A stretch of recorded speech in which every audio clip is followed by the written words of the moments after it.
नमस्कार.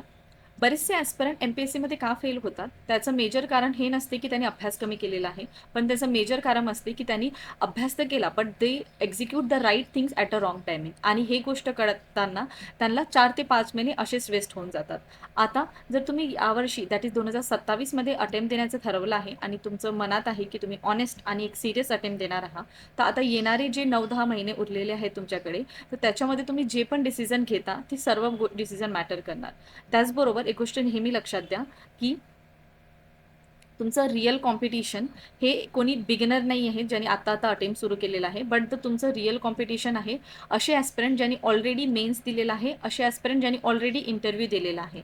म्हणून आता रँडम प्रिपरेशन करून चालणार नाही. आपल्याला प्रॉपर इंजिनिअर करावं लागेल आपल्या प्रिपरेशनला. म्हणून आता लक्षात घ्या, आपण एक प्रॉपर कंप्लीट एक्झिक्युशन प्लॅन बघणार आहोत, ज्याच्यामध्ये तुमचं pre as well as men's properly आपण कंप्लीट करू. त्याचबरोबर आपलं कशा हिशोबाने अजेंडा राहणार आहे त्याच्याबद्दल पण आयडिया घ्या, की मी तुम्हाला पूर्ण सांगणार आहे, की कोणत्या सब्जेक्ट्सला कधी वाचायचं आहे, कुठून वाचायचं आहे, मेन्सची प्रिपरेशनमध्ये नोट्सचं काय करायचं आहे, आन्सर रायटिंग कशा हिशोबाने मॅनेज करायचं आहे. त्याचबरोबर करंट अफेअरचा मुलांना नेहमी प्रश्न येतो, तर आपण त्याला सुरू कधी करायचं, त्याचबरोबर त्याला कव्हर कसं करायचं आणि सर्वात main MCQ solving, answer writing, revision आणि PYQ या सर्व गोष्टीला कसं मॅनेज करायचं, या सर्व प्रश्नाचे उत्तर या व्हिडिओमध्ये भेटणार आहे. त्याच्यामुळे आता पुढे लक्ष द्या, की उरलेले जे आता हे जे 9 मंथ आहे ना, आपलं प्रिपरेशन प्रॉपरली केलं तर आपलं इथं फक्त सिलेबस कंप्लीट नाही होणार, पण आपलं सिलेक्शन ओरिएंटेड प्रिपरेशन पूर्ण कंप्लीट होणार. तर ही ना एक खूप लॉंग जर्नी आहे. अप अँड डाऊट्स डेफिनेटली येणार आहे. तर स्वतःवर विश्वास ठेवणं हे इम्पॉर्टंट होऊन जाते. So if you are starting your preparation right now, तर please start the preparation with a positive affirmation that MPSC 2027 will be your final attempt. Okay. त्याचबरोबर बरेचसे प्रॉब्लेम्स मुलांना जे आता फेस होतात, की असं बरेचदा होते, की तुम्हाला वाटते, की तुम्ही आयसोलेटेड आहे. तुम्ही जे काही प्रिपेअर करत आहे, ते बरोबर चाललं आहे की नाही? त्याचबरोबर तुमच्या मनात असं पण प्रश्न असतात, की मी जे वाचत आहे, ते मी बरोबर रिकॉल करू शकताय का? की रिकॉल होतही नाही आहे माझ्याने? असे बरेचसे कन्फ्युजन नेहमी मुलांच्या मनात असतात. तर हे सर्व कन्फ्युजन सॉल्व्ह करण्यासाठी मी एक तुमच्यासाठी एक प्लॅटफॉर्म घेऊन आलेला आहे, जे हे तुमचे सर्व डाऊट सॉल्व्ह करणार आहे. तर तो प्लॅटफॉर्म आहे DK MPSCचा, ज्याच्यामध्ये तुम्हाला जर मेन स्पेसिफिक बॅच जॉइन करायची असेल ती पण अवेलेबल आहे. Daily answer writing batch join करायची असेल ती पण अवेलेबल आहे. त्याचबरोबर फाउंडेशन बॅच ज्याच्यामध्ये आपलं प्रिलिम्स आणि मेन्स होलिस्टिक वेने कव्हर होणार, ते पण तुमच्यासाठी अवेलेबल आहे. आता या बॅचेसमध्ये तुम्हाला भेटणार आहे. सो जे 20 ऑगस्ट पासूनची बॅच सुरू होणार आहे त्याच्यामध्ये तुम्हाला भेटणार 63 plus lectures, 51 plus mains lectures आणि ओव्हरऑल जर कॅल्क्युलेट केलं तर अराउंड 114 लेक्चर्स राहणार आहेत. त्याचबरोबर तुम्हाला टेस्ट सिरीज पण भेटणार, याच्यामध्ये तुमची बोथ ऑफ अ प्रिलिम्स जे डेली पेपर्स, त्याचबरोबर आपले सेक्शनल टेस्ट, त्याचबरोबर मेन्सचे पण टेस्ट पेपर्स अपलोड होऊन जाणार. इवन मेन्सचे तुमचे जे आन्सर्स राहणार त्याला तुम्हाला रेग्युलर बेसिसवर इव्हॉल्युशन पण करून भेटेल. इवन तुम्हाला मेन्सच्या आन्सरचे डिस्कशन पण भेटणार इन अ व्हिडिओ फॉर्मॅट. त्याचबरोबर तुमचे नोट्स पण तुम्हाला अवेलेबल होऊन जाईल टाईम टू टाईम. त्याचबरोबर तुम्ही महाराष्ट्रातली MPSC एक्झाम असो किंवा भारतामधली कुठलीही एक्झामला टार्गेट करत असेल आणि तुम्हाला एखाद्या एक्झामचं टेस्ट सिरीज हवं असेल, तर तुमच्यासाठी मी घेऊन आलेला आहे एक इयरली पास, जो 14 ऑगस्ट 12 वाजता ते 1 वाजतापर्यंत तुम्हाला ऑफरमध्ये अवेलेबल आहे.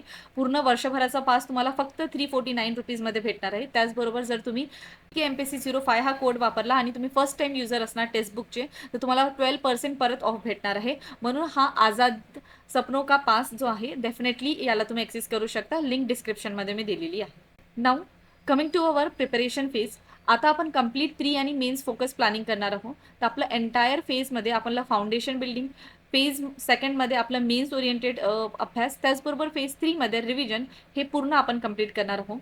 पण हे कंप्लीट करताना डेली बेसिसवर तुम्हाला इन्शुअर करायचं आहे, की तुम्ही 6 ते 7 घंटे रोज अभ्यास करत आहे. त्याचबरोबर तुमचं रेग्युलर बेसिसवर जसं मी सांगलं आहे, की संडेला आपलं डे ऑफ असते, त्याच्यामध्ये आपला फक्त टाइम आपण पूर्ण रिव्हिजनसाठी देणार आणि आपल्या टेस्टसाठी देणार. तर रेग्युलर रिव्हिजन प्लॅन पण आपल्याला एक्झिक्यूट करायचं आहे. त्याचबरोबर तुम्हाला आन्सर रायटिंग पण रेग्युलर बेसिसवर करायचं आहे आणि PYQला पण नेहमी सॉल्व्ह करायचं आहे.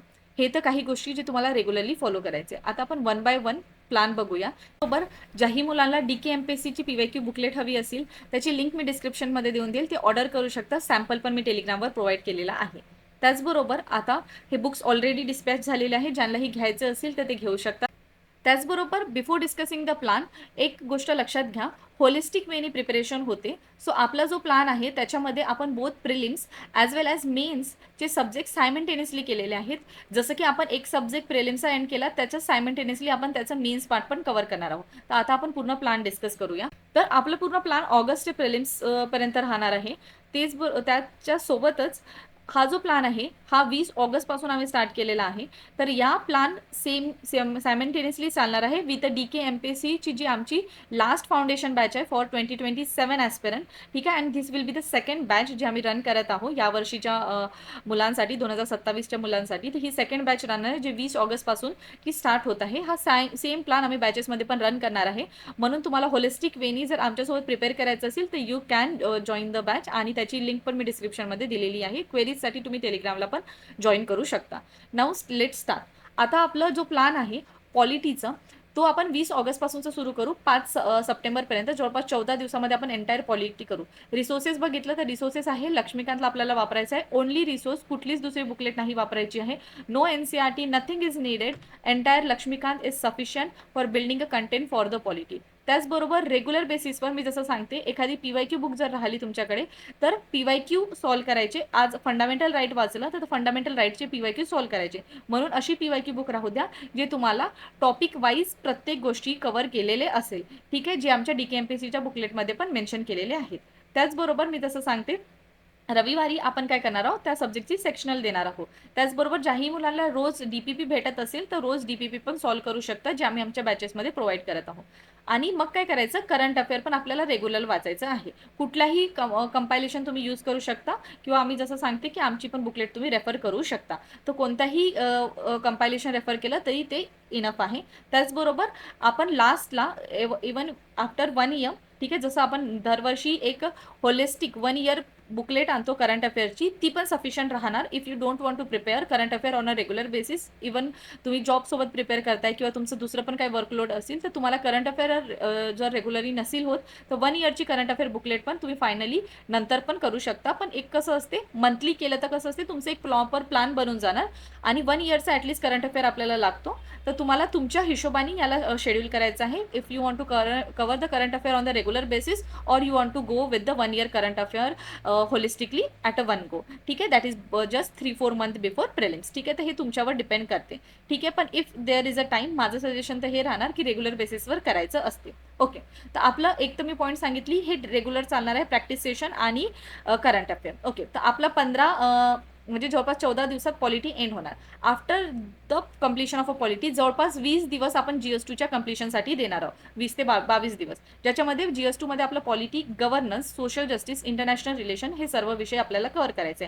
आता प्रश्न पडतो यांचे नोट्स वगैरे कसे बनवायचे, तर त्याच्यासाठी मी सेपरेट व्हिडिओ ऑलरेडी आणलेला आहे. लिंक मी देऊन देणार, तो तुम्ही रेफर करा. त्याच्यामध्ये ईच अँड एव्हरी पॉईंट कुठले रिसोर्सेस वगैरे यूज करायचे हे सर्व मी त्याच्यामध्ये मेन्शन केलेलं आहे. तर please do refer this particular video for the MPSCचं मेन्सचं प्रिपरेशन. ठीक आहे. त्याचबरोबर जेव्हा तुम्ही GS2चं स्टार्ट करणार तर आपलं रेग्युलर बेसिसवर आन्सर रायटिंग व्हायला पाहिजे. ठीक आहे. आणि हे करंट अफेअर तर चालतच राहणार आहे. आपण जसं GS2 कंप्लीट करणार, ठीक आहे, त्याच्यानंतर आपलं इकॉनॉमीचं सेक्शन राहणार. जवळपास 6 दिवस लागणार, 30 September to 6 October. Ranjan Kudambe sir, Mrunal सरांची पुस्तक किंवा श्रीराम IASचे नोट्स कोणतेही वापरू शकता. PYQ आणि सेक्शनल रेग्युलर राहणार. कंपायलेशन करंट अफेअरची आपल्याला रेग्युलर वापरायची आहे. त्याच्यानंतर जस्ट आपण इन्व्हॉल्वमेंटला शिफ्ट करू. इन्व्हॉल्वमेंटला जवळपास 3 ते 4 दिवसात कंप्लीट होणार. MPSC जास्त फोकस करत नाही, पण आपल्याला जसं GS3 कंप्लीट करायचं आहे त्याच्यामुळे मी इकॉनॉमी नंतर इन्व्हॉल्वमेंट केलं आहे. बिकॉज GS3 चं सेक्शनमध्ये इन्व्हॉल्वमेंट येतो, त्याच्यामुळे हे 2 सब्जेक्टचं आपल्याला बेसिक क्लिअर राहील. तर आपलं मेन्सचं कंटेंट बनवण्याला पण इझिली आपण बनवू शकणार. त्याच्यामुळे इकॉनॉमीला आणि इन्व्हॉल्वमेंटला सोबत घेऊन आपण चाललेलो आहोत. सो आपण GS3चं मग कंप्लीट करणार आहोत अराउंड 20 डेजमध्ये. 12 ऑक्टोबर ते 3 नोव्हेंबरपर्यंत economy, involvement, science and tech, disaster management आणि इंटरनल सिक्युरिटी. तसंच आपल्याला आन्सर रायटिंग या पर्टिक्युलर टॉपिकचे पण करायचे आहे. Okay. Now coming to the next subject, तो आहे आपला हिस्ट्री. हिस्ट्रीमध्ये आपल्याला एन्शियंट हिस्ट्री, मिडिवल हिस्ट्री वापरायचे आहे. हे रेफर करायसाठी तुम्ही स्टेट बोर्डची NCERTs और स्टेट बोर्डची बुक या NCERTs वापरू शकता. त्याचबरोबर DK MPSCच्या चॅनलवर मी ऑलरेडी मॅरेथॉन्स अपलोड केलेली आहे. तर हे एकदा मॅरेथॉन तुम्ही रेफर करून घ्या आणि त्याच्यानंतर तुम्ही बुकलेट वाचणार तर तुम्हाला इझिली समजायला इझी जाणार. ठीक आहे. त्याच्यानंतर आहे मॉडर्न हिस्ट्रीमध्ये तुम्ही स्पेक्ट्रम वापरू शकता इंग्लिश मिडियमवाले मुलं. हाऊएव्हर तुम्ही जर स्पेक्ट्रम वापरत असेल तर तुम्हाला महाराष्ट्र स्पेसिफिक काही इव्हेंट सेपरेटली प्रिपेअर करावं लागेल. त्याचबरोबर समाधान महाजन सरांची पुस्तक वापरू शकता, जे मराठीमध्ये प्रिपेअर करत असेल ते ॲस्पिरंट. इकडे लक्ष द्या. If you are referring any of this source, तर मेक शुअर तुम्हाला काही महाराष्ट्र स्पेसिफिक स्कीम्स वगैरे असतात आणि महाराष्ट्र स्पेसिफिक काही टॉपिक्स वगैरे असतात, ते पर्टिक्युलरली करायचे इकॉनॉमीचे, आणि PYQ बघितल्यानंतर हे तुम्हाला क्लिअर होऊन जाणार. त्याच्यानंतर हे रेग्युलर चालणार आहे आपलं PYQ आणि compilation of any booklet of current affair. ठीक आहे. आपण जसं हिस्ट्री एंड केलं, त्याच्यानंतर आपण GS1चं हिस्ट्री कव्हर करणार आहोत. That is art and culture, modern history, post independence आणि वर्ल्ड हिस्ट्री. हे चारही आपण जवळपास 10 दिवसात कंप्लीट करायचं आहे, 6 नोव्हेंबर to 26 नोव्हेंबरपर्यंत. आणि हे तर आपला रेग्युलर प्लॅन आहे. मग आपण करणार आहे जॉग्राफी. जॉग्राफीमध्ये इंडियन, महाराष्ट्र आणि वर्ल्ड तीनही करायला लागेल. The best resource for English aspirant is NCERT book, पण तुम्हाला सेपरेटली महाराष्ट्र स्पेसिफिक करावं लागेल सेपरेटली. ठीक आहे. त्याच्यानंतर तुम्हाला मराठीमध्ये प्रिपेअर करत असेल तर सौदी सरांची बुक, विठ्ठल पुंगडे सरांची बुक किंवा कपिल सरांची बुक तुम्ही वापरू शकता. आणि ॲटलास नेहमी कॅरी करायचं. That will be a major one, जो तुम्हाला हेल्प करणार in the preparation of a geography. 27 November ते 14 नोव्हेंबरपर्यंत आपल्याला याला कव्हर करायचं आहे. नंतर आपण जरा GS1 कडे, जॉग्राफीचा जो उरलेला सेक्शन होता, बिकॉज हाफ GS इकडे झालेला आहे, GS1, आणि हाफ ऑफ द GS आपण इकडे कव्हर करणार आहोत. तर आपलं हे जॉग्राफी पोर्शन कव्हर करणार आहोत 15 डिसेंबर to 18 डिसेंबर, जवळपास 4 दिवसामध्ये. मेन्सचं कंटेंट थोडंसंच असते आणि जस्ट आपण इकडे प्रिलिमचं कंटेंट ऑलरेडी बिल्ड केलेलं असते, तर याचं पण आपलं होलिस्टिक वेनी कव्हर होऊन जाणार. ठीक आहे. आन्सर रायटिंग तर आपल्याला सोबतच करायची आहे. नंतर उरलेले सब्जेक्ट्स आहे आपले सायन्स. तर सायन्ससाठी काय करायचं आहे, त्याच्यामध्ये आपलं बायोलॉजी, केमिस्ट्री आणि फिजिक्स हे तीनही सब्जेक्ट येतात. तर याच्यामध्ये तुम्ही NCERT वापरू शकता, 11वी, 12वी आणि 10वीची, किंवा तुम्ही सचिन बस्के सरांची पण पुस्तक वापरू शकता. मराठी आणि इंग्लिश दोन्ही लँग्वेजेसमध्ये अवेलेबल आहे, तर कुठलीही रेफर केली तरी चालेल. 12 दिवस आपण जनरली अलॉट करणार आहोत याला, आणि मग 1 जानेवारी दॅट इज 2027 लागून जाते. आता 2027 जसं स्टार्ट झालं, लास्ट आपलं फक्त राहणार आहे इथिक्सचा सब्जेक्ट. जवळपास 12 दिवस आपण त्याला इन्व्हेस्ट करू, तर 15 जानेवारीपर्यंत आपला entire syllabus will be completed. Both prelims as well as mains will be completed holistic वेमध्ये. त्याचबरोबर जर तुम्ही प्लॅन प्रॉपरली फॉलो करणार, तर तुमचं PYQ solving, sectional test, answer writing हे पण होलिस्टिक वेनी कव्हर होऊन जाणार. ठीक आहे. बॅचेसमध्ये पण आपण याच अकॉर्डिंग जाणार आहोत. The second batch of a DK MPSC. त्याच्यानंतर जस्ट आफ्टर द जानेवारी आपण पूर्ण प्रिलिम्स मोडला लागणार. तिथे आपण पूर्ण रिव्हिजनवर फोकस करणार आहे. ठीक आहे. आणि प्रिलिम्स मोड मी जसं सांगितलं, प्रॉपर त्याची एक सिम्पल नाही पण कॉम्प्लेक्स पण नाही. ठीक आहे. एक प्रॉपर प्लॅनिंग असते, तर आपण त्याला नंतर डिस्कस करू. पण इथपर्यंत तर आपल्याला पूर्ण करायचं आहे. आय होप ही तुम्हाला सर्व समजलं असेल. काहीही डाऊट्स असेल तर टेलिग्रामवर तुम्ही मला कनेक्ट करू शकता, आणि बॅचेस जॉईन करायचे असेल तर लिंक पण डिस्क्रिप्शनमध्ये दिलेली आहे, आणि क्वेरीजसाठी पण टेलिग्रामवर कनेक्ट करू शकता. थँक्यू.